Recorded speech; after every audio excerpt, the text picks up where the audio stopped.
Happy New Year! Well, not yet.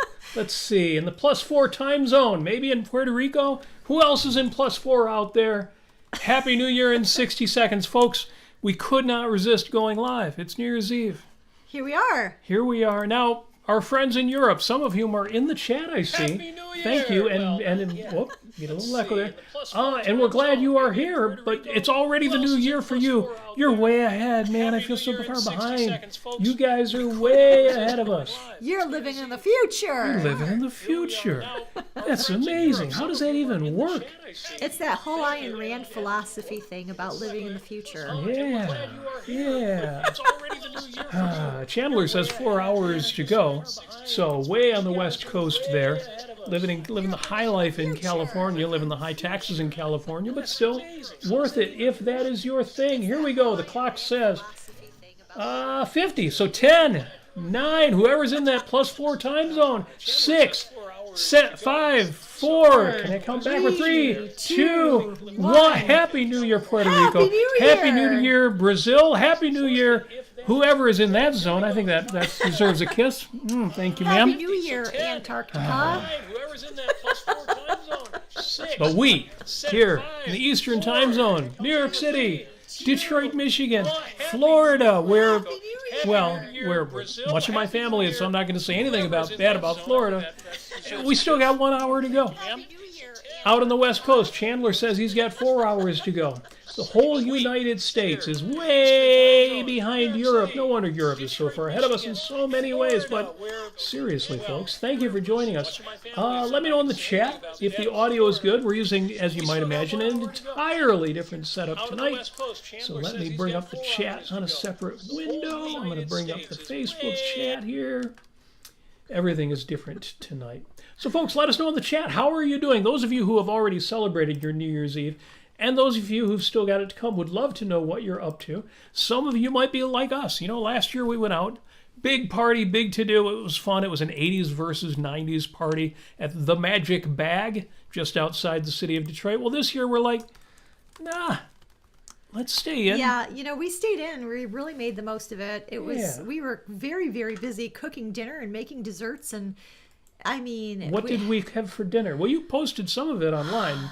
Well, but tell me, had a nice. What did we have for dinner? Well, you posted some of it online. New York strip but tell me, that's true. What did we have for dinner? Well, you posted some of it online. But tell me, that's true. What did we have for dinner? Well, you posted some of it online.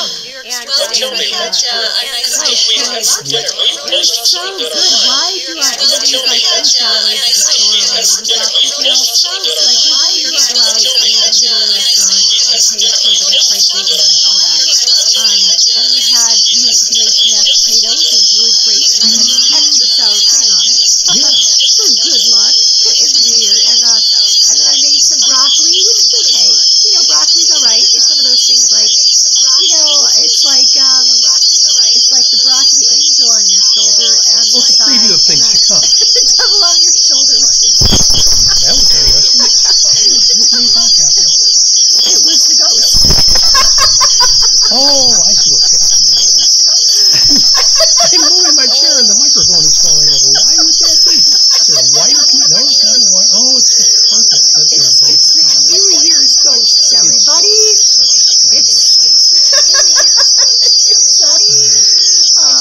It's Frau Prektik or whatever her name is, and it's Krampus, and it's they're werewolves. So yeah, dinner was steak and lobster. I had steak, Amy had lobster, but she ended up having half the steak too, which is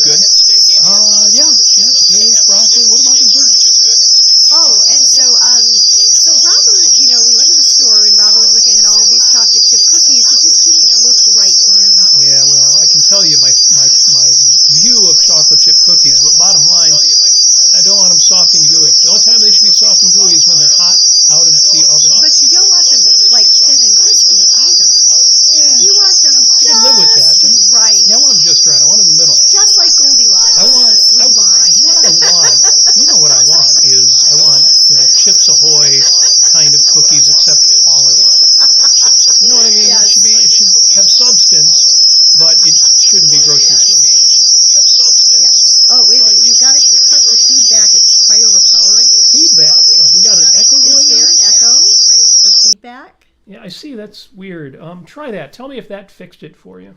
Yeah. I don't know why. An ominous buzz. An ominous buzz. Did it start when we almost knocked the mic over? Yeah, that would be weird. I wonder why that would do that. That might have fixed it. Let me know.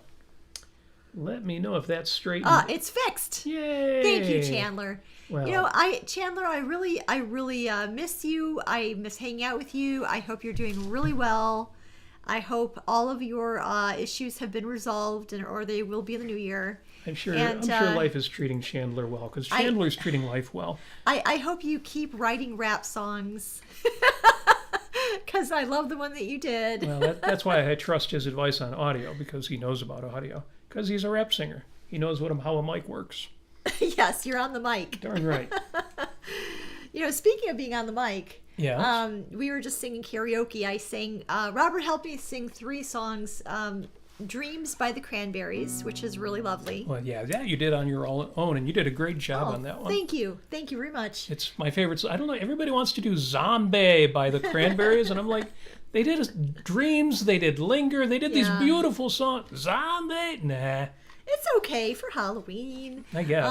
Or for times when you're thinking about war and death, and zombies. Those times. Yeah. And every Thursday evening when that subject comes up. But then I tried singing. I looked up one of our very favorite bands called the Joy Formidable. Yeah. And the Joy Formidable, as in like really powerful joy, like you can't even stand it. Oh my God! And it certainly can't be stopped. It's a formidable joy. Yes. Yeah, you tried the song Worrying. Worrying. Not worrying. No. Whirring. Whirring. Whir, like that. Like a whirling dervish. Like whirring dervish. Whirling dervish. Whirring. So, anyway, I found it on karaoke on YouTube. Carafun didn't have it. But oh my God, it's one of those songs that I was singing it first, and then after, I don't know, 4 lines, 6 lines, I got choked up. Yeah, that's what I want to know from these folks. Do any of you all do karaoke? And if you do, are there any songs you do where you get choked up singing the song? You just love it so much, or it has such an impact on you? I'm like, Robert, I'm verklempt. Help me with this. Really? So, I'll tell you one song that always gets me choked up when I'm trying to sing karaoke on it is The Unforgettable Fire by U2. Absolutely lovely song, very powerful, very emotive. Yeah, it's powerful. But it always gets me in one particular place of the song, and it's hard. But anyway, and then we sang. We didn't do the full 18 minutes of it, but we sang Close to the Edge by Yes. There's actually a karaoke version now on Carafun, all 18 minutes of it. It's crazy. So we just skipped to the parts where they were singing. Yeah. And it worked. and to some of you, that wouldn't be a surprise. You're like, oh yeah, that dude sings really high. But those of us who are used to it, who are used to John Anderson's vocal range, it's very don't try this at home, or at least don't try too hard. I was a little worried I wouldn't have a voice to go live tonight.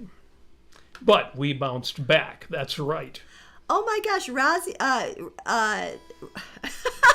Chandler says he's totally good. He just released a song with Rozzy in it. Well, we're going to need more information about that. Of ARC UK. I'd like to have more information. The future soon. Jonathan Colton. Oh, that's a song that you get choked up by, I see. Oh, okay. I'm going to leave the window open with that so I can look that one up. Good. And I get teary-eyed by The Carnival is Over by the Seekers. Oh. That's what Tom says that he gets choked up by. It's great to be choked incidentally, up by songs. Tom says he's in Edmonton.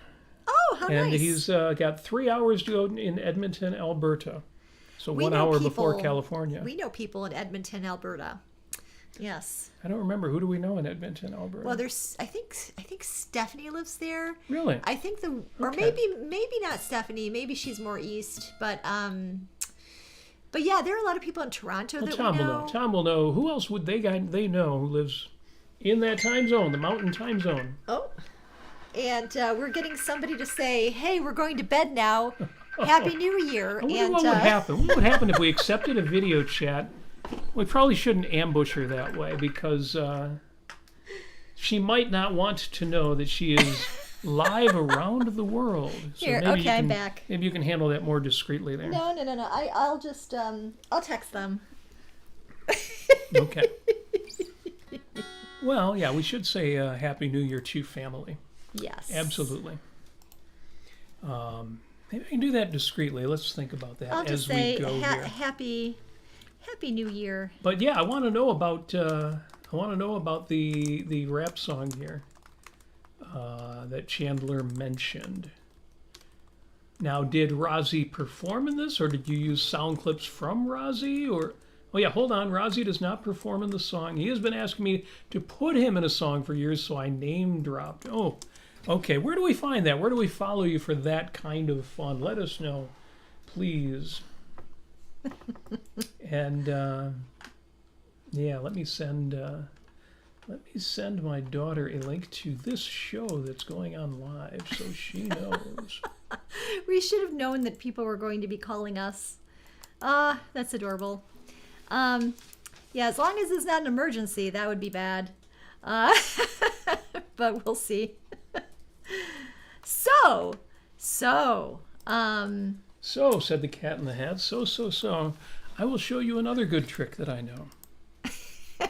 yes. So, it is New Year's Eve. This is the New Year's Eve special. As we say, you just rung it in the time zone +4, which means Europe's way ahead of us. And it's, well, there's no days left in the year. You have no chance left to make this your best year yet. Hopefully. Hopefully it already is. And I am so excited about 2025. We have got so much planned. I could do the usual show script here, but I don't have much. Today, Tuesday, December 31st, 2024, is day 366 of 2024. That's right, it was a leap year. Yes. So not 365 like you might have expected. 0 days left. You did it. Great job. Happy New Year. On this date, there's coincidental on this date today. December 31st, 1999, the Panama Canal is handed over to Panama. Because back in September of 1977, a treaty recognized Panama as the territorial sovereign in the Canal Zone. That treaty gave the United States the right to continue operating the canal until the first day of the year 2000. Who negotiated that? Who gave away the Panama Canal? Why would you give away? Thousands of people, thousands of Americans died. A lot of Frenchmen, they started the project, died creating that canal, boring a canal through the isthmus there, so that ships didn't have to keep going around. You said it right. I just wanted to say it. Oh yeah, it's if you can say isthmus, you are a master eloquentician. That's what a master eloquentician would say. An orator. So who gave away the Panama Canal? Trivia question. The hint was it was 1977, and the answer, given that, Jimmy Carter. Oh. Now, I've got a lot of people on the socials, Facebook, Twitter, X, whatever you want to call them, saying, yeah, Jimmy Carter, it's a shame he died 3 days ago, and, he was involved with Habit Trail for Humanity. I will always love the Habit Trail for Humanity Onion article. Of course, it's really Habitat for Humanity. It's Habit Trail for Humanity. But if you've seen The Lost Skeleton of Cadavra, and so you shudder at the idea of putting the Amish in terrariums, right, then you can appreciate the Habit Trail for Humanity. Jimmy Carter went out there and built houses, or at least took photo ops of him pounding nails into the frames of houses. What a guy. And, really old, too. He was really old. He looked really old. He was really old, but he was still out there hammering nails. But then I've also got friends, and especially since the ARC-UK and Rozzy was mentioned, friends who point out, no, Jimmy Carter was responsible for the cluster, for the situation in the Middle East, for essentially telling the Shah, who wasn't ideal, but he was at least friendly to the United States, you're out. You can come to America. We'll give you sanctuary if you leave, if you relinquish power. Middle East oil crisis, all the crises in the Middle East, including the hostage crisis. But more than that, Carter was a disaster as a president, and yet his reputation was he was such a nice.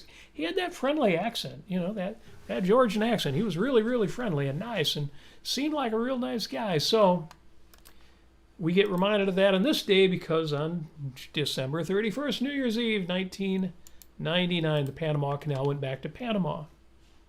I don't know. Maybe after 100 years, it was like, okay, we built it. It was ours, but it is your country. Take the damn thing. I don't know. I wonder what some people think of that. It's also the birthday of John Denver. Country roads take me home, Country to roads. the place where I belong.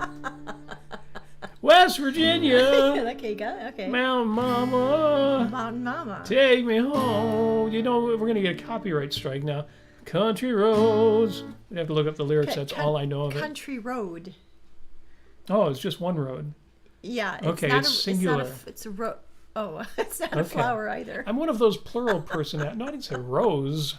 I heard rose. One of these days your hearing will be as bad as mine. And you seem to be on that road. But you're right. It's country road, not country roads. Oh, are we clinking? I think, maybe. Oh, hear that, everybody? That's the sound of lovely the microphone here. I don't know if Ron Toole is watching. John, if you're watching this, thank you for the microphone that you gave me. Wow, how long? It's probably been 10 8 years? or 10 years. But that was a birthday present. The blue bird. You can't get those anymore. Well, you can buy them used. So hopefully that ting sounded nice in front of that very expensive, high-priced condenser microphone there. Love that thing. So anyway, one other thing that I made for dessert tonight. So we did chocolate chip cookies from scratch. So we did that for Robert. The particular recipe wasn't quite what he was looking for. So we might try a different one next time. But I think they turned out pretty good. Mixed results on the cookies. It was basically we didn't have light brown sugar, so we used dark brown sugar, and I personally like that better. But I'm a molasses kind of person, so I love molasses. I love gingerbread, and that's actually what I made. And I posted on my Facebook wall a little story about a particular time that I equated gingerbread with ballet and ballet with and fighting for my values. Right. And not giving up what I really, really love. And go to my Facebook wall and you can read that little thing. But yeah, it was really, really, really good gingerbread. Let's see, which one did I do? I did the spiced gingerbread cake. Here we are. And it's, I forget who actually well, just look up spiced gingerbread cake. It has a spiced cream cheese frosting, an optional frosting recipe as well. But I just used the cake recipe. And then what I did was I made real fresh whipping cream, with an actual whip. But it was actually electric. So that was really easy to do. And then I also put together a rum butter sauce that I drizzled on top of the cake before I ate it, and then before I put the whipping cream on it. But that has dark brown sugar and butter. You melt the butter, you put in the dark brown sugar, you turn that into kind of like a caramel. You just keep whisking and whisking and whisking, and then you take some dark rum, or I used spiced rum, and I put about a good tablespoon and a half in it, and it just turned out amazing. Oh God, it was so good. Yeah, so anyway, for those who love gingerbread out there and who might be watching later on and everything, who are watching now, I highly recommend it. If you've never had it, it's really a treat. So yeah, chocolate chip cookies, gingerbread cake all made from scratch, along with lobster tail, New York strip steak, potatoes, broccoli, and I think that was it. What you laughing? I'm just catching up on the chat. All right. Chandler says he can drop a link here to the rep he did that mentions Rozzy. So yeah, definitely do that. Send it to us. Text me on my phone. He says there's no video for it yet, but it does have captions. Oh, okay. Well, that's good. Looking forward to that. And Tom says Annie's song is my favorite John Denver song. Sorry, I haven't memorized that one. You fill up my senses like a night in the forest. Yeah, you don't want to hear me sing that anyway. I don't have the voice for it. But Chandler says that was so pitch perfect you may get copyright striked. Oh, Struck. Thank you, yeah. Stricken. I dig that. Striked. Too sweet. So my recipe, Amy says her recipe came out great. My recipe, as I say, was mixed results. And where I really got thrown trying to make a crispy cookie is at the end of the recipe. I don't want to hear about this guy's recipe. No, listen to this. At the end, it says explicitly, do not over bake. Well, at the end of the baking cycle, these things looked like mush. They did not look ready. They looked like they weren't even ready for the kind of person who likes a soft cookie. It says, when you remove the cookies from the oven, they will still look doughy. This, bold-faced italics, this is the secret that makes these cookies so absolutely amazing. Please, I beg you, do not overbake. Who puts that in instructions? I beg you. I'm getting begged by the person who left this recipe on the internet. They should have threatened you with death, and that would have worked better. Or a copyright strike or something. Something more serious than just, I beg you. Don't beg. You shouldn't beg for things. It's very sad. Chocolate chip cookie person. And Tom, thank you for that. He says that's nice. I'm actually working with a keyboard player, and we do a lot of older, like 70s kind of, not all easy listening, but stuff like that, AOR stuff, and we are enjoying that. So maybe we'll add that one to the mix. Although I would have swore it was Country Roads with an S at the end. But either way, we've got to learn that one. Because as a musician, you can annoy all the other musicians. There are certain songs, as a musician, especially for older people, who everybody loves to hear them and musicians hate to play them because everybody does them. The one I've got to find, because everybody's been mentioning this lately, is something called Wagon Wheel. And the only one I can find is like an old song, something about Rock Me Like a Wagon Wheel. Is that the one that everybody wants to hear? What? You're laughing because you've never heard it either. And yet, in all the musicians' forums, it's everybody knows this song. It's the weird thing that... Sung by Darius Rucker. Okay. Darius Rucker. Well, that's recent. 2013. It might be a recent remake. Old Crow Medicine Show. Old Crow Medicine Show was probably the original one. 2006. 2006, that's got to be when the video posted. I thought it was an older song than that. So, Rock Me Mama Like a Wagon Wheel. Rock Me Mama Like a Wagon Wheel. That's not in my wheelhouse, matter of fact. Not in your wheelhouse, yeah. Yeah. When I think of that, I think of the old ABC cartoon, about hankering for a hunk of cheese. Oh, right. And you stick a piece of cheese in between two crackers. Look, a wagon wheel. A wagon wheel. That's how you get kids to eat nutritious. Get them to eat slices of cheese between two crackers and call it a wagon wheel. Yeah, that'll do them. That'll keep you going until your next meal. It's funny because nowadays people would say, "No, the dairy's okay, but you don't eat all those carbs." But kids watching afternoon television, most of them, it didn't matter how many calories they took. We would just go burn it off. Problem is when we got to be teenagers or a little bit older and it didn't burn quite as much. That, I guess, relates to next year's New Year's resolutions. Got some of those coming up for sure. I was mentioning birthdays, John Denver. It's also the birthday of Donna Summer. John Denver, incidentally, was born Henry John Deutschendorf Jr. Interesting. He changed his name from Henry John to John Denver. And Donna Summer was born LaDonna Adrian Gaines. John Denver, passed away in a plane crash at 53. Donna Summer died at 63. But the last birthday to celebrate today, New Year's Eve, born on New Year's Eve, was Sir Philip Anthony Hopkins. That's right. Anthony Hopkins is still with us. Yeah, he's still with us. 87 years old. Yes. And I always say I'm not a big Silence of the Lambs fan, but that was a great role for Anthony Hopkins. No. Yeah. I just had a film on the tip of my tongue and I forgot it. Charming film with Anthony Hopkins. Tell me in the chat. Go for it. Or Amy, you'll find me one. The films that we've watched. Hannibal? No. No. You so silly. I don't know, actually.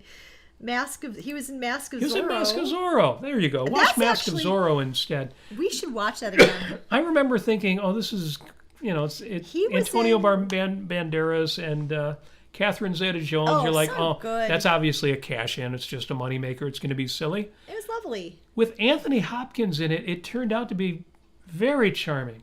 I liked that movie. Yeah, he was in Thor Ragnarok, where he was Zeus. Oh, and Tom mentioned, and I always forget this one, even though I shouldn't forget it, is The Edge.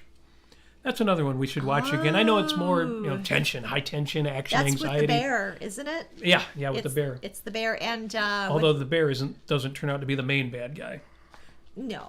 But I remember a little bit. It's pretty intense film. Worth watching again. We should watch that. Yes. Absolutely. And that's it. That's all of the on this dates. Because it's New Year's Eve.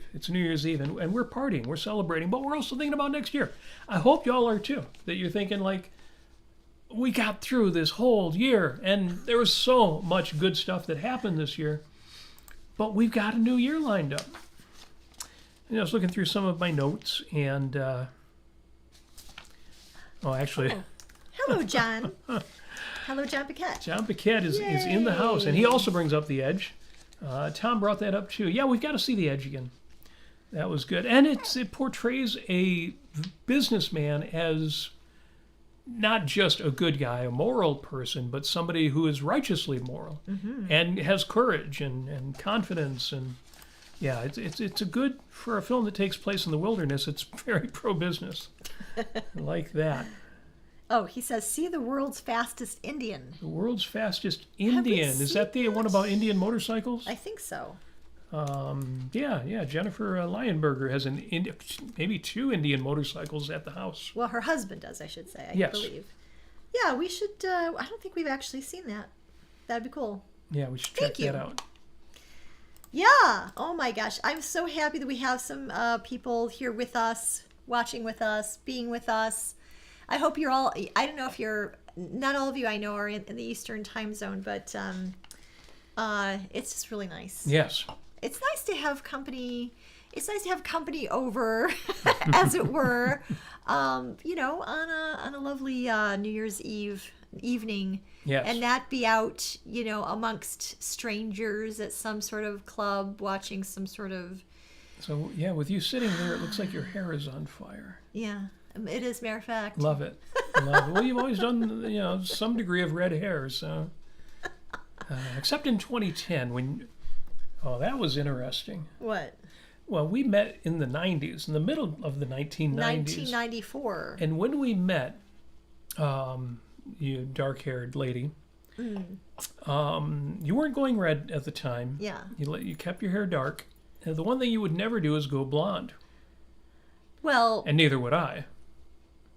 Until we did. And then at some point you said, and I don't know how serious you were, but you said, to me, a guy, short hair, professional IT, boring guy, you said, well, Robert, I'll go blonde if you do. Okay. Yeah, maybe that's happened. So folks who've seen pictures of us at Ocon 2010, we're both so blonde. Yeah, we're very, very, very blonde.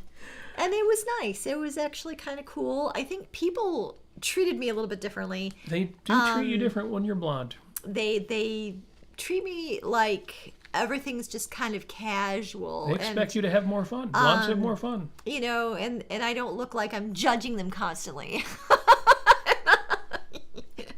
No, blondes. But I take am it as it anyway. They comes. just don't know it.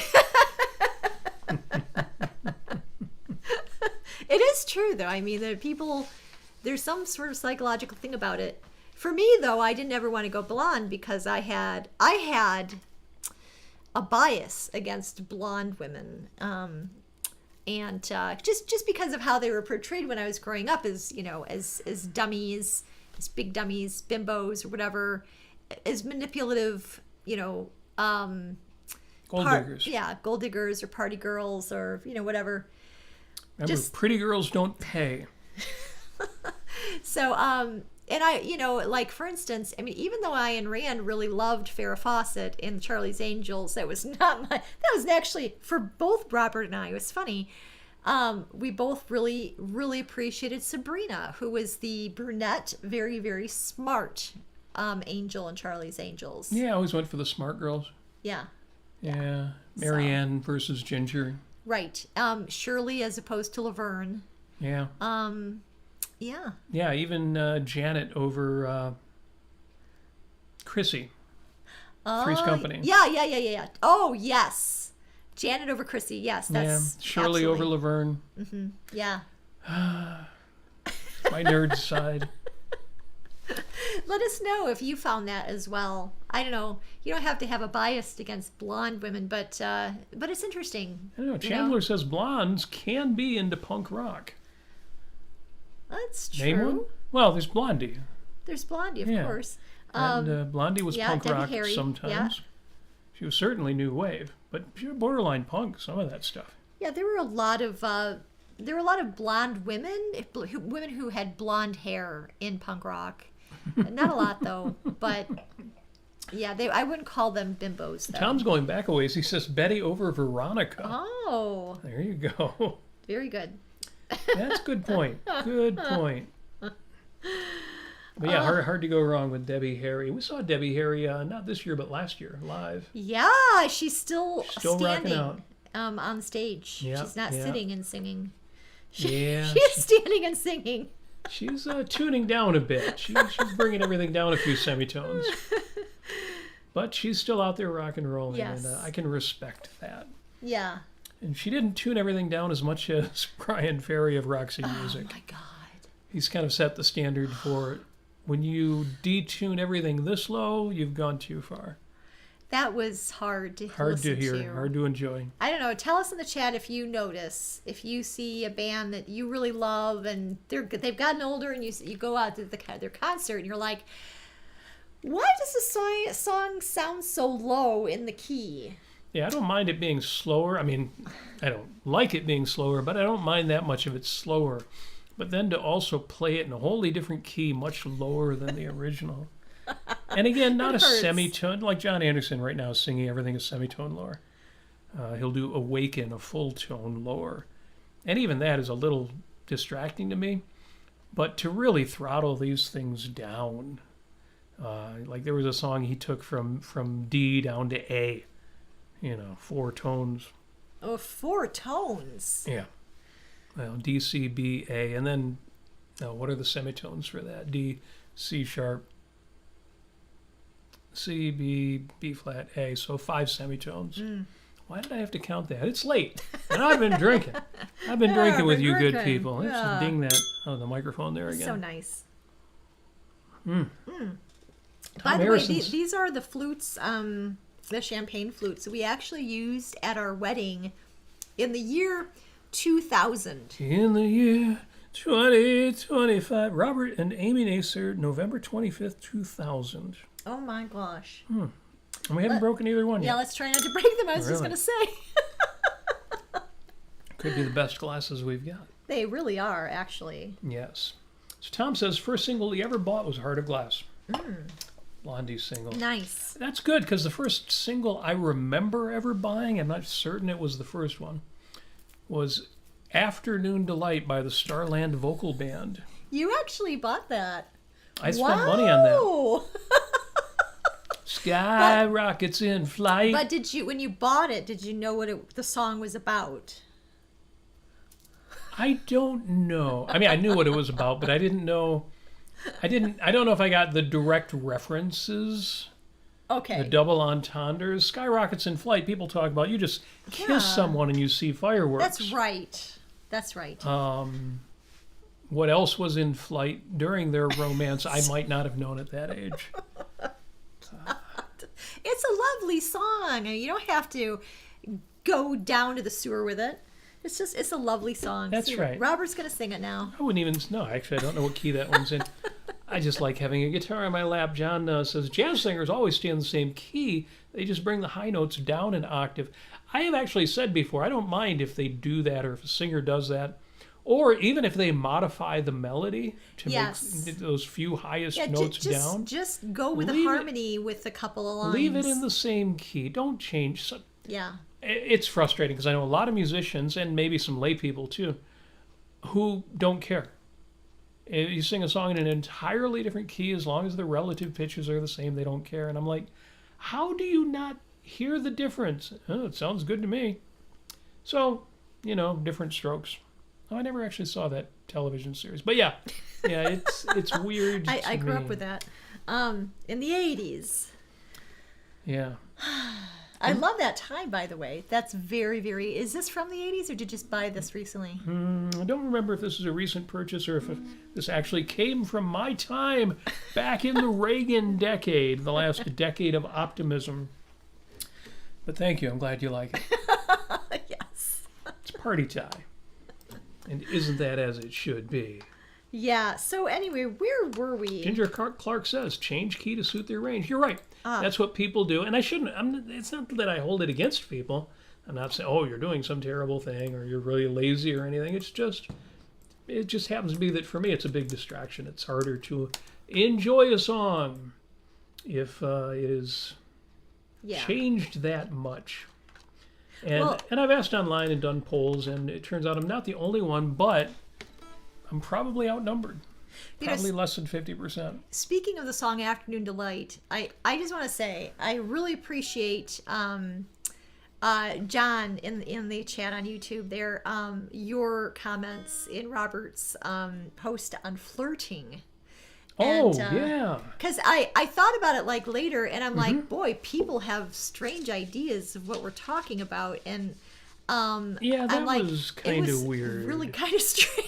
Yeah, I think I might have printed the front page from that one. Do I have that handy? I don't know, but it was weird. But thank you so very much. Came to the rescue and brought some ideas in that were helpful. Yeah. But I mean, you should be vivacious. You should be charming. You should have fun and be playful with people. And that can be flirtatious. I'm not, we're not talking about, going over someone's boundaries, as it were. But just hookups, one night stands, dick pics, any of that stuff. That's not what we're talking about. Well, no, what I mean by that is not even like, getting in people's personal space, or anything like that. This just, it's interesting. Yeah, you approached it, and I did too, as something extraordinarily innocent. Yes. And everybody brought these interesting contexts in. I'm like, people don't have a sense of what innocent sexuality is. Right. Just playfulness. Yes. And I always say life should be sexy. The whole damn world is sexy if you have the right attitude about it. Life should be sexy and filled with beauty and inspirational and filled with really great-souled people. You know who's good on this is Ellen Kenner.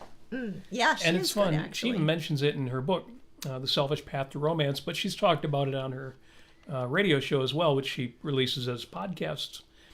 And she and her husband, Harris Kenner, they will point out attractive people to each other.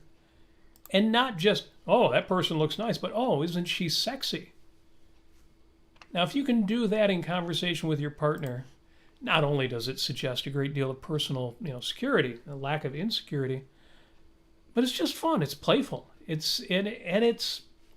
Yeah. If you are secure in your relationship, and Ellen and Harris have been together for so long, I can't imagine people who are more secure in their relationship, not just because of the amount of time, but their own personal psychology. That is a good thing. Yes. one of the questions I got was, well, do you have to do this or do you need that? And none of it is about what you have to do or you need. You need to be flirted with to feel a certain way. It's all just, is it a good thing? Is it a value? Is it fun? Is it an add-on? Is it a spice? Is it cute? Is it clever? Within that same category is if you're with a partner long-term and or if you're comfortable enough with it, do you talk about former partners, former girlfriends and boyfriends? I don't want to hear about that. That makes me feel bad. I've always been curious about Robert's former girlfriends, and Robert, you haven't been as curious about my boyfriends, but I have told you like a lot. For any former girlfriends who are listening, I have not discussed any details that should not be discussed. It's not like that. No, not details like that. I'm just curious. Who are these people? What were they like? What adventures did you have with them? What funny, just like there are some funny things. Yes. Akira's in the chat and says Happy New Year. Oh, hi, Akira. Akira mentioned stopping by, and will you still be awake? Well, cool. Yeah, we're awake. It's because we're in the East Coast of the United States. It's not even midnight yet, but it is coming. It's, what do we got, 11:40. I don't know, maybe we'll need to put up a big clock on the screen behind us there, if I can figure out how to do that on that particular machine. It's a Mac Mini, but it's running Windows right now, and I don't know if there's a way to get a big screen clock up there. Have to take a look.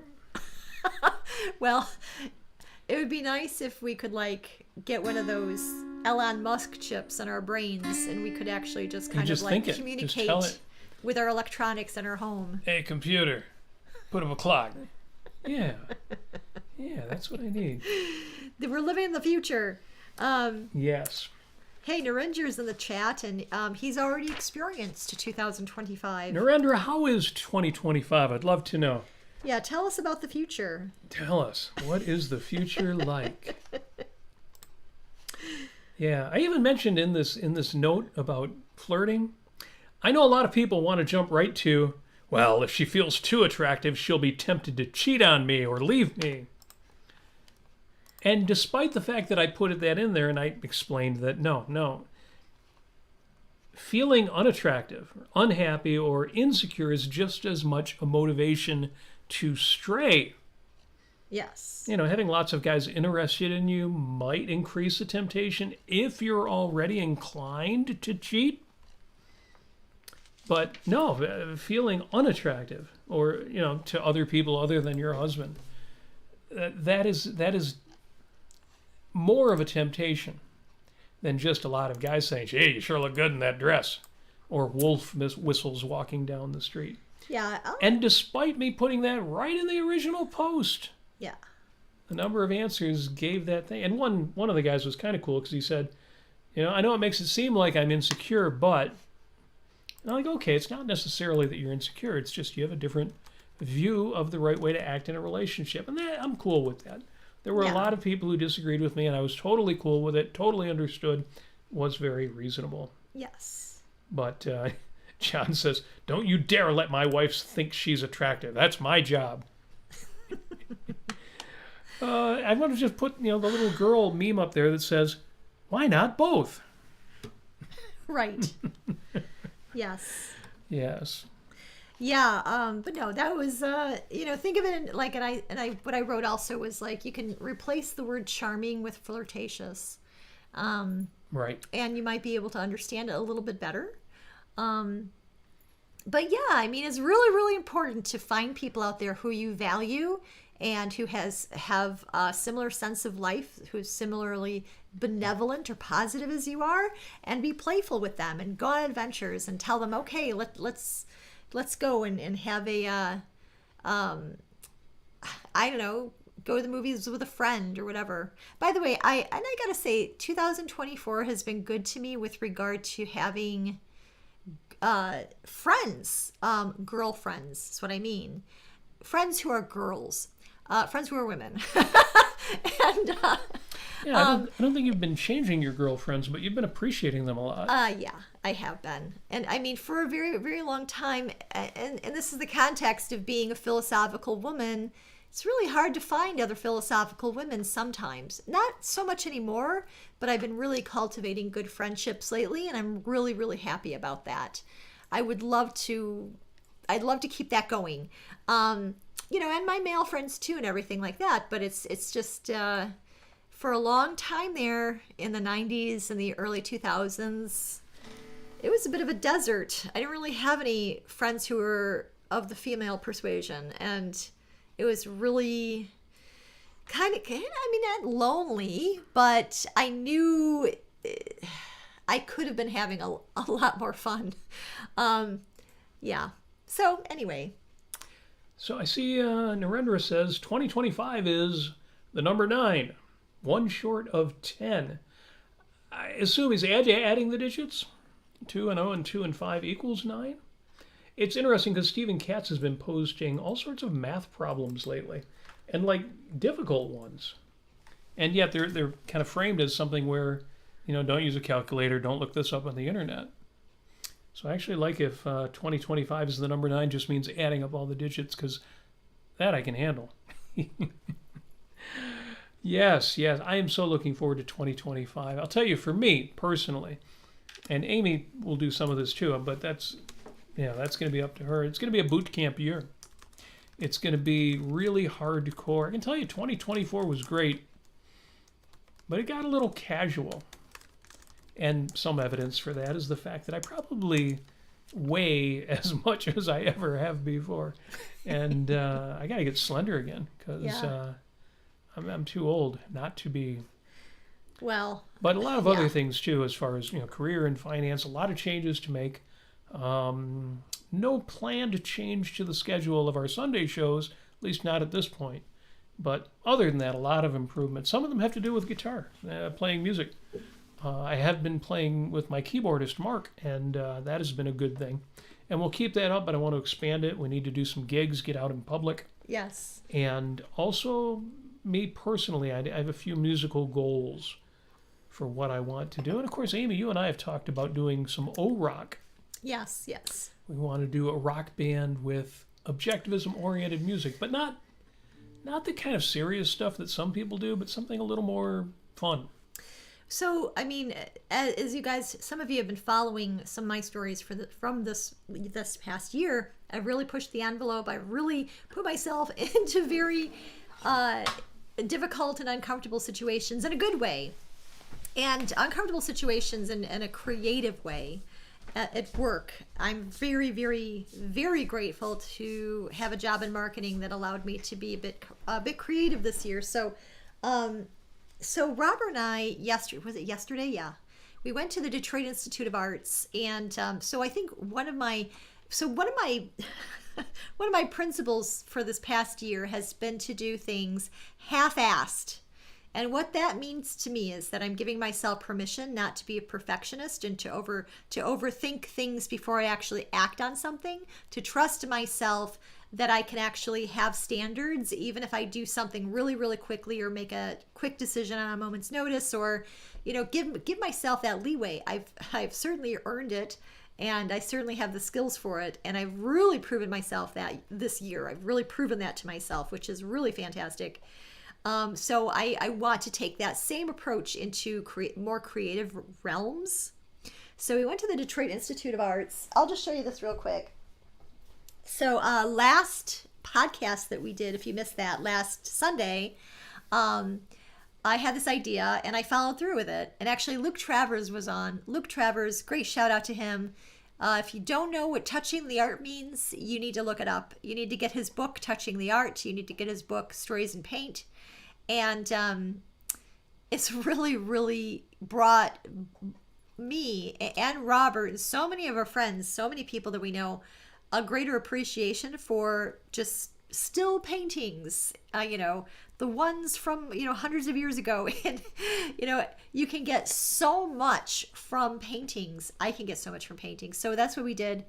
I went to the Detroit Institute of Arts. My assignment for myself was to find something to just do a really quick sketch of. find a painting or a sculptor and take a part of that and do a really quick sketch of it. And also maybe even write a poem about that particular painting or artwork, and then maybe possibly later on translate that into a song. Well, I've got part 1 and part 2 done, not a song yet, but so there was this one portrait of this lady, and I'd have to look up her name, but it was so I didn't know who she was. I didn't actually read who painted her, but she looked like a very very confident older woman. And she just spoke to me, and I asked her if she wanted me to do a quick sketch of her face, and she said yes. Not really, but you know. So anyway, really, really quick. This is the quick sketch that I did in about 10 minutes or so of her face. This is in pen, by the way. So there is no pencil and eraser going on here. So I just did it super, super quick. And then I learned a little about her. And I kind of tried to guess from the portrait she was in. Anyway, I could go on and on about this, but it turns out she was a widow who was wealthy, who decided to marry an artist. And that artist painted this beautiful portrait of her in front of the Colosseum in Rome. And I guess that's where she met this artist. And would you like me to bring up the artwork with you? Sure. Okay. So Robert's going to show you this. This is the painting. And there's my sort of likeness of her. Let me know if you think that that's kind of how she looks. Well, I mean, this was, what, 10 minutes? 5-10 minutes? And I loved it. Yeah. Yeah. And so anyway, that was really, really fun. And it was actually quite scary for me to do because I really didn't know, I really didn't know how it was going to go. I looked at that blank piece of paper and I really pushed myself. So anyway, that was something that really was lovely. So we've only got 9 minutes until the end of 2024. Well, we still got plenty of champagne in the glass. Yeah, we do. And plenty of little clinks to make. Yeah. So let's see what's going on in the chat here. Let's see. So yeah, Happy New Year, Kira. Shannon is in the chat and says Luke is the best. Yes. Yeah, Shannon, we haven't spoken to in a while, but Shannon was part of the Great Lakes Objectivist field trips, including working with Luke Travers on touching the art and going down to the museum. That was great. Yes, that wonderful. is right. Well, happy 2025 to you too. Audrey is in the chat, says salutations. Thank you, Audrey. That is very much appreciated. And Jason's on board and says Happy New Year's, dropping by for a bit to press like. Thank you. I appreciate that. Thank you. Amongst 5 other screens, a sauna, beer, and a smorgasbord. Somebody is doing New Year's Eve right. Yeah, that's Sounds great. good, Jason. Outstanding. Yeah, we're watching the clock. I don't have a countdown clock on the we have screen sort of over there, but at least we do have a clock running. I know we could. I know we don't have a ball to drop, but we could maybe drop a dinosaur or something. We'll pick up the guitar again and sing Auld Lang Syne at midnight. That would be nice. Yes, and somebody might get kissed. Oh, it could be. In the chat, or somebody out there. So yeah, I'm so much looking forward to 2025. We're going to revisit a few things that we've done in the past, because some of you have never heard, for example, my 10 eudaimonistic commandments for eudaimonia, for achieving that kind of happiness that Aristotle talked about. And I love doing a good top 10 list. So we'll be doing a few of those. I still remember it was now years ago. What was it? 2016 or so, where a meme was going around 10 unpopular beliefs, 10 beliefs you hold that are not about politics and that are unpopular. And looking back on it, mine were very touchy-feely, and I'm glad that they were. My number one, for example, is love is all that matters. What do you mean love is all that matters? There's 1,000 other things that matter. But you hear me say values are primary, that you're living primarily to achieve your values and not just to fight disvalues or to fight threats. No, you're here to live a life and not just to not die. Oh, okay, well, I guess, love is all that matters. If that's what it means, well, it's not all that it means. You'd kind of have to add that to my flirting post, and then you'll get a little more of what that really means. But yeah, that was fun doing 10 beliefs that you hold that are unpopular and not about politics. If you throw politics in the mix, that makes it too easy. My number 2 belief was man is essentially good. And you're like, what are you talking about? Free will. You can't judge a person until you know more about him. Well, I think we demolished that one a couple weeks ago, but that'll be a recurring theme. We're going to have some fun with some of these and use them. Give like practical advice. Do this in your life, or at least think about doing this in your life to make 2025 markedly better. Not better than 2024, just better overall, better in general. A really good year. That's what I'm planning. That's what we are going to have in 6 minutes. Bam! It's all going to happen in 1 second. Well, we had steak and lobster for dinner. We had gingerbread cake and chocolate chip cookies. We had everything in the house. We're having bubbly, not and you're champagne, like, but why would we talk about resolutions? Why pass a resolution on yourself? Why don't you just, once you know what is the right thing to do, once you know what you want, just start taking action in that direction. But it turns out that in order to function conceptually, you have to leverage the calendar. You have to leverage time and do it in a conceptual way. The calendar serves a certain purpose. I won't repeat the whole argument here. Watch our video on weekends and holidays, which incidentally is in the show notes. I know this is a special episode, but if you look in the YouTube description, we do have a full set of show notes, including links, many of which will make your 2025 a better year. So I won't repeat the whole argument, but I am a big fan of New Year's resolutions, even though I do appreciate the argument that, well, as soon as you know you're doing the wrong thing, you should start doing the right thing. I totally get that. Most plans, most projects, anything long-term, anything that takes not just planning, but all sorts of pre-action. So, for example, cleaning out your refrigerator and doing fresh grocery shopping, or arranging to have parts of your house refinished, or anything that is long-term, career changes, relationship changes. Those are not simply a matter of, oh, well, once I realize what I should do, I'll just start doing it. Some things are. Yeah. But a lot of things aren't. Where are we at here? 56, 57 after the hour. 4 more minutes. 3 minutes. And this is on the East Coast. Minutes. I understand some of you are in places where, oh, no, it's not midnight. It's just like 10 o'clock, 11 o'clock. I get it, but this is very exciting for us, and hopefully you will feel some of that excitement. And to those of you who've already gone through it, Narendra, for example, where you're living in the future, man. You're in 2025. How is that possible? Yeah. It's that conceptual thing. Human beings figure out how to take the facts of reality and develop concepts to match them. I am no fan of, I will always fight against DST or EST, Daylight Savings Time or Eastern Standard. Just pick one. I don't even care which one you pick. Just stop changing it.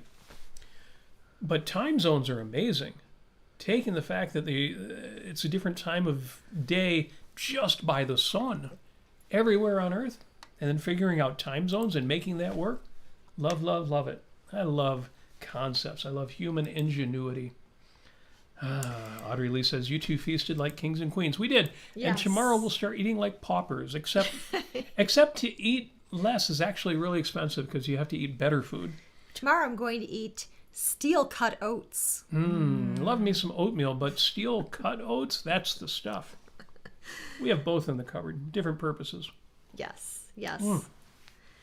Oh, and by the way, Ginger, thank you for your compliment about our tree. It is a artificial tree. For the first time. In like a couple of decades, at least. Yeah, well, we moved here in 99, and the very first year, we're getting close to midnight. The very first year, I said, we can get out the tree that we brought from the apartment where they only allow artificial trees because of fire hazard. And Amy said, no, let's get a real tree this year. So, okay, we'll get a real tree. We got a real tree. Next year, yeah, do you want to bring up the tree? No, let's get a real tree. Every year until 2024. A year when allergies were a little rough. Amy was, I'm usually the one with the bad allergies, yeah, but this year Amy had it. Year. But, let's try an artificial tree this year and see if that helps. And it did. And it did. And, Go by figure. the way, this little sign here is a Christmas present to me from Robert. One of the Christmas presents, yes. And, that so was cute. But yeah, no, this is a great tree. We got it on Amazon for only like $50. Yeah. And, I'm seeing some latency on my video here. The clock there is saying 32 while my computer screen is saying 29. So we're going to have to keep an eye here because we got to count down. Yes. Folks, if you're on the East Coast, if you're in the +5 time zone, or if you just want to be part of the celebration we are having. Oh, whoa. I hope you are at home counting down with us. You are thinking in your head right now, seconds. 10, 9, 8, 7, 6, 5, 4, 3, 2, 1. Happy New Year, you good people. What? God, I love you all. What? Oh, yeah. Oh. Happy New Year to the East Coast. Happy New Year to everybody in our time zone. Give me that kiss. Should all acquaintance be forgot and never brought to mind? Should all acquaintance be forgot in praise of auld lang syne? So we go through another verse. For auld lang syne, my dear, for auld lang syne. We'll drink a cup of kindness yet for auld lang syne. There's more. You've got like a whole bunch of verses on your screen there. Yeah, I know. It goes And you way, usually way know down. that stuff. One of the secrets around here is when we do Christmas carols, Amy can do all 17 verses of a Christmas carol. And I'm here like, I thought there was only one or maybe two. I only know some of the songs. No, all the verses. it's relative. You're just much, much better than I am at it. Well, Happy New Year, you good people. Oh my daughter, gosh. who is in the on a private chat here, but if you're listening, love you. Happy New Year to you too. Yay! Yay! Well, you know what? I'm gonna owe her a big electronic hug if she's not watching live. There we go. It's 2025, everybody. It is in the East 2025 Coast. in Detroit. Not in Central Time just yet, or No, Mountain Time just Chi-Town, yet, Chicago, or Pacific and Time just New yet. Orleans. New Orleans is still. Well, they're partying They're still anyway. partying. I probably can't tell the difference between 11 o'clock and 2 in the morning there. They It's won't be always able a to. party. Love to But go to everybody New on the Orleans. East Coast, everybody in our time zone, and really everybody around the world, of course, we are feeling it in our hearts now. Happy New Year to you all. Again, this isn't just about midnight and have a drink, although that's fun. It's really about welcome 2025. We are all on an adventure together. We are all riding this spaceship. And some of us are ideologically on the same train as well. No, not going through the Taggart Tunnel, but on an express to the future. 2025 on the is going to Galt be line. great. Yes, the John Galt line. Yes. Oh, yes, after it was rebuilt, after being torn down. But you know, Atlas Wow. Shrugged Part 2. Couldn't do a Part 2 to Atlas Shrugged because Part 2 is all just happy stories. Not many plots, not much conflict. It's all Well, you good. know, they find Eddie Willers. They do find Eddie Willers. And they nurse him back to health. You might be wondering how I know that. But come on! Obviously they do. You've got the world's smartest engineers, and besides, they're on a railroad track. There's like not too far off the path Yeah, you can just be. Just fly fly the airplane line. down the railroad track and look for where the train stopped and just do a Yes. search party at that point. There's no question what happens and, there. and then Gwen Ives joins them in the valley, and Yes. Eddie Willers gets married with Gwen. And Does he, or does Hank Reardon marry Gwen? Oh, Hank Reardon might marry Gwen. Yeah, Maybe. it all works out. I don't know. I mean, Francisco marries the fishwife.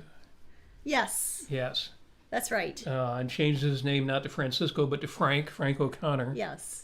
Yeah. Well, or Frank Adams. Frank Adams. Love that. Oh, Frank Adams at the mills. That's You the saved way. my life. You saved my furnace. How can anybody not love that book? Well, I see, during this time of New Year's, and I'm sure somewhere out there people are making a hell of a lot of noise. But I see Frank Adams up on the mills, shooting off his guns, with both hands. Damn straight. Damn straight. Happy New Year, Brittany. I see you there, and thank you. Thank you for the Happy New Year. And yes, folks are celebrating. Ginger, thank you. Happy New Year. Yes. Oh, my gosh. Wow. Well, okay, we did it. We did it. All right. All the things that ever happened, that's ever going to happen this year in 2025 have already happened because, boom, they just happened. I don't quite understand what you just said, but that's okay. It's all good. The second it changed. No. So yeah, I mean, this is something that I'm glad that I'm living in the year 2025. I am still looking for those flying cars, although there are drones. Drones might turn out to be the flying cars. Yeah. I don't know. We'll see. Flying cars were never really that good an idea anyway. I know. We need to get to where energy density is extreme. Yes. And it's at this point, it's still hard to beat gasoline for that. So we'll see. We'll see.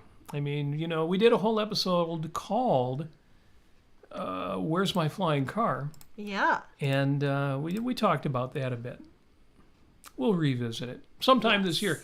This is going to be a good year. 2025 is going to be a good time. Again, lots of personal development over here at Casa de Nasir, but also we're looking forward to some conversations, some of which will be kind of repeats, but we've got new things to say, and some of which will be entirely new.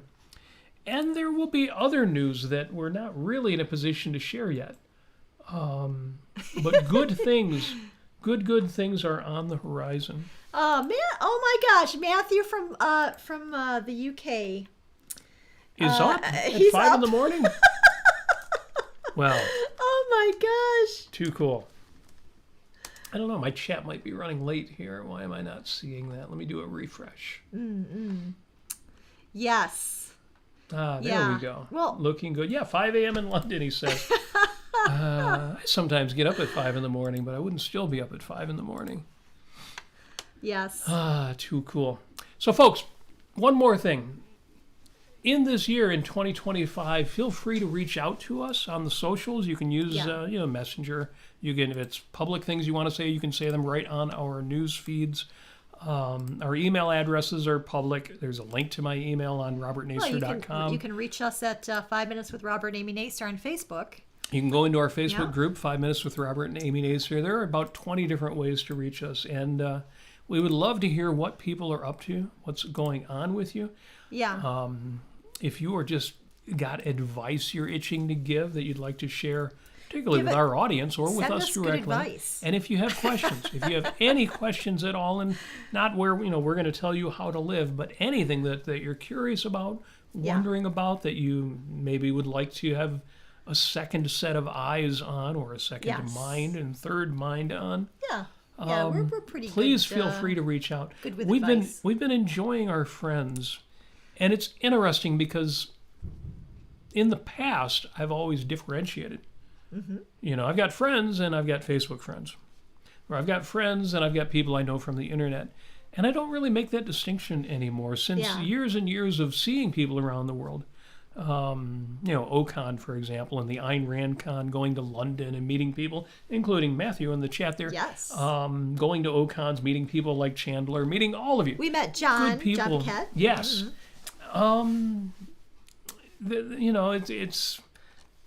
We've got a real kinship going, and it's not like we're going to be, calling on people and saying, "Hey, can I borrow $10?" No, you don't want that kind of relationship with people that you only know at a distance, but there are a lot more important things than borrowing $10 from somebody. Borrowing ideas, strategies, things that have worked for them and worked for us.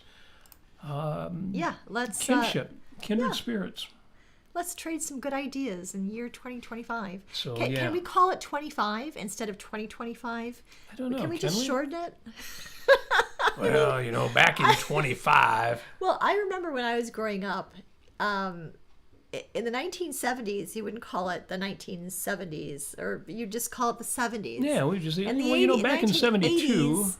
Yeah, you just call it, 1980, in 84, not 1984. Well, 84 was the one year we kept calling 1984, but Oh, that's true. That's right. yeah, And blame 88. that one on George Orwell. Yeah, yeah. But, oh my gosh. But, I'm just very, very grateful that we've had so many good people in our lives. More good people coming. We haven't even met you yet, but you're good. And we're going to meet you. And it's going to be a lot of fun. And we're going, and the whole idea is that, we get to bring the best out in each other. And that is something I think, oh my gosh, I don't want to get on a soapbox, but I'm extremely grateful that we have a philosophical community to reach out to, that there are a lot of people around us within our circle and within all around the country, with all around the world, who we know that they are on our, that they are for us and we are for them, and it's supportive. And I'd like to see that a lot more this year and the coming decade within objectivism, that instead of, people at each other's throats, that people become a little bit more supportive and appreciative of that support and grateful for each other, and to see what the values are that you can get out of each other. That's going to be a great discovery. It's going to be a great adventure, and I'm really looking forward to it. Yeah. I think it's just going to get better. So yeah. Let's see. It is. Mm-hmm. Yeah. Oh.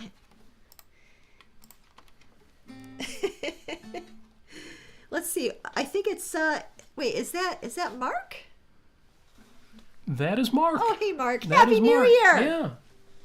Here we go. Okay, I told you that is going to be continuing to work with my keyboard player. He is in the house. Happy New Year, or is it years? Maybe years. Is it Happy New Year's? Yes. Well, it's kind of like Country Roads, isn't it? As long as it's not Country Country Roads. Roads. By the way, there's a really nice anime called, I think, Whispers of the Heart, I do believe. Yes. That song, Country Okay. Road, which, by the way, is very popular in Japan. So I'm looking it up, and I'm actually looking at a single here, and it is plural. Oh! Okay. The song is called Take Me Home Country Roads, which most people just know as Country Roads, but in both cases it is plural. So I don't feel quite so bad. Does he sing it as roads or road? Yes. Well, see, if you're hard of hearing, you can't really hear those S's at the end. But no, it is roads. I guess I'm hard of hearing. Yeah. Yeah, well, you wouldn't know. Yeah, compared to me. I've never actually listened to a lot of John Denver, but it was actually the my dad's who passed away a while back. It was his favorite singer and musical artist, John Denver. Yep. Yeah, oh my gosh. So yeah, we are now in the year 2025. I just don't know what to say. So Robert, you're going to try to figure out that song? No, I was actually trying to figure out the closing song to the Carol Burnett show. Oh, yeah. I'm so glad we had this time together, but I looked it up and somebody's got it in a key I just don't recognize. Just to share a laugh and sing a Carol song. Burnett, who is still alive. Seems we just get started, and before you know it, it's not working for me. Somebody point me at the better chords for that. Well, Mark is here. Maybe he's got a link to Mark, that. send We us use some chords. of the same resources that way. Yeah, Carol Burnett. Jim Ashley, incidentally, one of the people who first asked about, hey, wait, you guys mentioned doing a show on New Year's Eve. Are you still going to do that? But Jim is in the house and says, hi, I'll be in and out here. Because at midnight Central Time, Uh-huh. I'll be celebrating with someone on the phone. Well, Very nice. there we go. Carol Burnett is 91 years old. Yes. So, I love long lifers. It gives me hope. pretty But it's amazing. also impressive because you got to live reasonably well to, live till your 80s, live till your 90s. Yes. I know too many people who didn't. And not necessarily because they got knocked out by something, but because they just, lived a normal life. the SAD, the standard American diet and all that stuff. We're going to try to do a little better than that this year. And Jim says the John Denver song I like is Sunshine. Yeah, somebody tell me what key that's in. Da, da, da, da, da, da. I don't know. Yeah. Okay. Yeah. Well, it is midnight. We made it here. We made it. And we could keep drinking champagne. We could.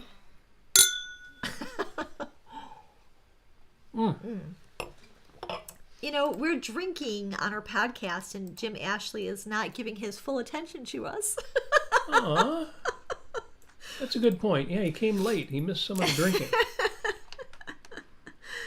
So, I'll just say, another really good podcaster, Michael Leibowitz, he posts interesting things on his wall, and things like the question, what do you think is more common, honest mistakes or blatant immorality? And you can all guess what I responded as. And, yeah. Well, I kind of threw a little bit of a curveball into that answer, which was, well, many people haven't yet discovered morality because they've got, they have pieces of morality, but they don't have like a full comprehensive morality that covers everything. Or that aligns with, a clearly defined statement of, what a human being actually is and what they're made of and how they function and, all of that. So, but anyway, my summary of that is, that there's a lot of hope.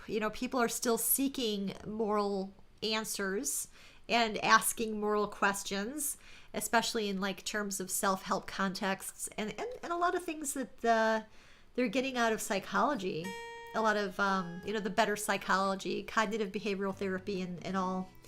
And I just basically said, I am going to enjoy living in our still mostly rational society. And I'm excited to see more people discover rational egoism and find the concepts they need. And even politically, I think we still have a level of freedom, enough freedom going on that incentivizes moral behavior, which is something I'd like to. I think we've talked about this with regard to duty ethics and shows about that. But a lot of people assume that if you have more freedom, you're going to have more immorality or less morality, which is nonsensical. You actually have more morality. You have more choice. If you have more choice, you're going to have a lot of people asking, well, what is the right choice to choose? Especially considering that people are not hamsters living in habit-trails for humanity. That, we're cognitive and volitional. So, my argument against the idea that most people are lousy is the fact that the world still works. Yeah, it does. There aren't enough Hank Reardons and Francisco D'Anconios without decent people working with them. Yeah. To keep the world running as beautifully as it does. Yeah. And if you don't think it's running beautifully, you haven't been to a coffee shop lately, or a grocery store, or a restaurant, or a sporting event, or an orchestral concert, or a rock and roll concert, or any of 100,000 other things that are going on there that are actually working. Yeah, the evidence is all around us that people, while not everything that they should be morally, are decent. Yeah. And the ones who are lousy, they're ballast. They're out there, but they don't matter. Yeah. Yeah, I don't need to see them in hell. I just need to see them in my rear view mirror. Yeah, it's a good way to put it. Traveling away. Well, you always put it that way, which is really nice.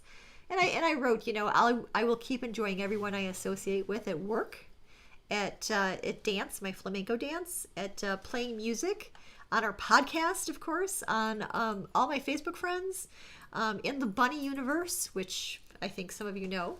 My gym, my favorite restaurants, my doctors, etc., etc. I can count on them to be self-interested and thus rational. So, I'm going to just keep doing that. And, and keep, I thought about it, keep extending your freedom. Keep taking advantage of the fact that you're free, that we are living in a relatively free society. Better than probably, well, I would say better than any situation humankind has ever found itself in. So enjoy it. It's later than you think. Well, it's now 20 minutes after midnight here in Motown, and I don't know, what else did we want to cover? Have we laid the groundwork enough for 2025? Are we ready? Are we positioned? Are we geared up to take 5 Minutes with Robert and Amy Nasir and all of these good people out there into the new year? Yes. Well, I have my plans. All right. Is that where we wrap it up? I think so. Yep. And Tom, keep on keeping on. That's right. And thank you, everybody. And, let's see. Jim says, if you can't remember the closing song for the Carol Burnett Show, try the closing song for Mr. Rogers' Neighborhood. Yes. Tomorrow, we'll start the day tomorrow with a song for you. Holds up his two shoes, 1, 2. Yes, very nice. Hope your day is snappy. I never watched Mr. Rogers, although I really enjoyed the movies, the biographies about him. Yeah. So I can't tell you how the closing song to that show went. I think doesn't he change his cardigan? Or there's something about him putting his sweater on and taking it off and shoot. I don't know. I was not a PBS kid. Yeah. I don't know Sesame Street, and I don't know Mr. Rogers. Aw. I think we watched Captain Kangaroo. Vaguely remember that one. I remember that. Well, that's it. It's after midnight. It. Hey, guess what, everybody? It's a new year over here on the East Coast. Make the best of it. It's totally new. Don't screw up the first half. Thinking that you're going to just cram the second half. There's positive advice for the year. Don't screw up. No, screw up. Get out there and screw stuff up. Take chances. Make mistakes. Yeah, don't do things sit on your half-assed if that's the best you can do, but do it. Get out there and do stuff. Yes. Yeah. Let's see here. Here, I'm going to call up my last piece of wisdom here. What are you doing? Oh. So, you know what? Y'all look like you fell asleep. Just, I'm not going to say that. You're really going to read the lyrics to this song? I mean, if you do them fast enough, maybe it won't seem quite as offensive. I'll just say, I don't want no satisfaction. I just want to get some action. Just give me some action. And that's what I tell myself. Okay. Get off my duff. That's and Fear, a band show called some gumption. Fear, from the album Fear the Record. Never mind. Don't look it up. I got sunshine after midnight. On a cloudy night, it is day. Cloudy. Yeah. When it's cold outside, I got a glass of champagne. Well, I guess you'd say, Happy New Year, you good people. Happy New Year! Including you, my girl. Talking about my girl. My girl. All right. That's it. We've said everything we wanted to say. Some of it we've said twice. You in the chat have said all the things we wanted to hear. Thank you. Yes. Thank you for joining us. Let's do this again. Let's do it again on Sunday. Actually, we've got a special episode coming up on Sunday that may or may not even work, but it's going to be nothing if not interesting. Thank you. You good people. Oh, my gosh. Thank you for joining us. I'm seeing those special Canada greetings from Tom. Yes. We've got folks in Canada. We've got folks in Edmonton. Folks north of the border. You stay on that other side of the border. We don't let people in anymore. Oh, no, that's not until January 20th. Don't worry. Come on over. We love you. And that's it. Thank you. Jim says, now I know why I'm late. I thought you were on Central Time. Anyway, Happy New Year. Thank you, Jim. Then you can hit the rewind button and catch that countdown to midnight if you like. Yeah, sorry, Motown is Eastern time. Kind of strange, so close to Chicago, so far from New York, but we are in the +5 time zone. Folks, you are the best.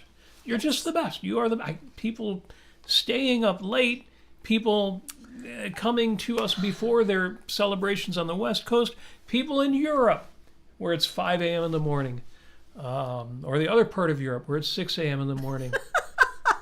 Or in Japan where it's like tomorrow night. And that's why I'm just going to close out by saying thank you. You have my gratitude. You have my respect. You have my admiration and wonder. Wonder, why are you here? No, we are glad you are here. You're the best. You're just the best. Kindred spirits all. And so, Happy New Year. Happy 2025. Yes. And we will see you not just soon, but throughout